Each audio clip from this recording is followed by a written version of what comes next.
আজ গ্রামের বাতাসে যেন এক অন্যরকম নীরবতা ছিল। আকাশে ঈদের চাঁদ উঠেছে, চারদিকে ভেসে আসছে তাকবীরের ধ্বনি। কিন্তু আজ অনু, তাসিব আর তৌহিদের মন খুব ভারী। উঠানের এক কোণায় ছোট্ট সাদা গরু নূর শান্তভাবে খড় খাচ্ছিল, আর তিন ভাই বোন চুপচাপ বসে ওর দিকে তাকিয়েছিল। এই অল্প কয়দিনেই নূর যেন পরিবারের একজন হয়ে গিয়েছিল। তৌহিদ ধীরে ধীরে নূরের গলায় হাত রেখে বলল, আপু, কালকে কি সত্যিই নূরকে কোরবানি দেওয়া হবে? অনু কিছুক্ষণ চুপ করে রইল, তারপর নরম কণ্ঠে বলল, কোরবানি শুধু পশু দেওয়া না, এটা আল্লাহর জন্য নিজের প্রিয় জিনিস ত্যাগ করার শিক্ষা। তাসিব নিচের দিকে তাকিয়ে রইল, তার চোখে পানি চিকচিক করছিল। ঠিক তখন তাদের বাবা এসে পাশে বসলেন। তিনি নূরের মাথায় হাত বুলিয়ে বললেন, আমরা নূরকে শুধু আল্লাহর সন্তুষ্টির জন্য কোরবানি দেব। আল্লাহ আমাদের মন আর নিয়ত দেখেন। তারপর তিনি হজরত ইব্রাহিম আলাইহিসসালাম আর হজরত ইসমাইল আলাইহিসসালামের কোরবানির ঘটনা বলতে শুরু করলেন।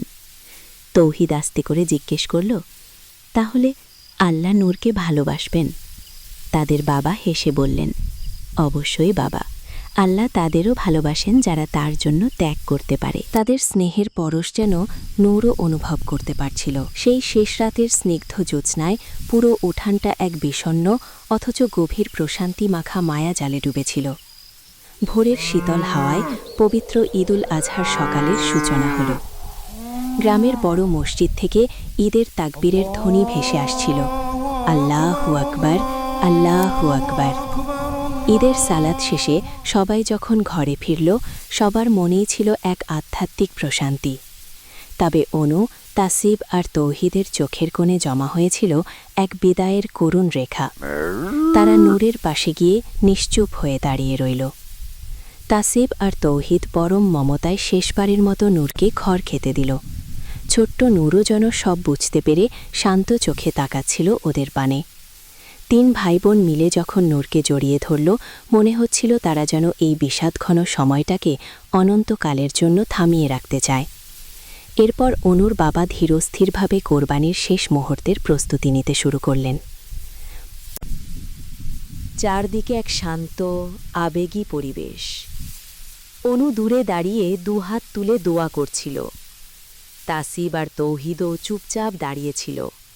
তাদের চোখ ভেজা ছিল, কিন্তু তারা বুঝে গিয়েছিল এটা আল্লাহর সন্তুষ্টির জন্য। কিছুক্ষণ পর পুরো উঠানটা নীরব হয়ে গেল।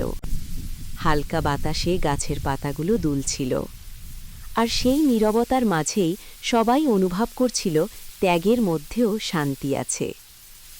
কোরবানি শেষ হওয়ার পর অনুর বাবা মাংস 3 ভাগে ভাগ করলেন। 1 ভাগ নিজেদের জন্য রাখা হলো, 1 ভাগ আত্মীয় স্বজনদের জন্য, আর অন্য ভাগ গ্রামের গরিব মানুষদের মাঝে বিলিয়ে দেওয়ার জন্য। অনু যত্ন করে মাংস প্যাকেট করতে সাহায্য করছিল। তাসিব আর তৌহিদ নিজেদের হাতে মাংস নিয়ে গ্রামের পথে বের হল। এক বৃদ্ধ দোয়া করে বললেন, আল্লাহ তোমাদের সুখে রাখুক বাবা। এই কথা শুনে তাদের মনটা হালকা হয়ে গেল। বাড়ি ফেরার পথে বিকেলের সোনালি রোদ ধানক্ষেতের ওপর পড়ছিল। অনু শান্তভাবে আকাশের দিকে তাকিয়ে রইল। তার মনে হচ্ছিল আজ সে কোরবানির আসল অর্থ বুঝতে পেরেছে। কোরবানি শুধু পশু দেওয়া নয়, এটা ভালোবাসা, ত্যাগ আর ভাগাভাগির শিক্ষা। এদিকে উঠানের এক কোণায় মিনু চুপচাপ নূরের খালি জায়গাটার পাশে বসেছিল। কিন্তু এবার তাদের মন ভাঙেনি, কারণ তারা বুঝে গিয়েছিল আল্লাহর জন্য করা ত্যাগ কখনো হারিয়ে যায় না। আর সন্ধ্যার নরম বাতাসে পুরো গ্রামের উঠানটা আবার শান্ত হয়ে উঠল।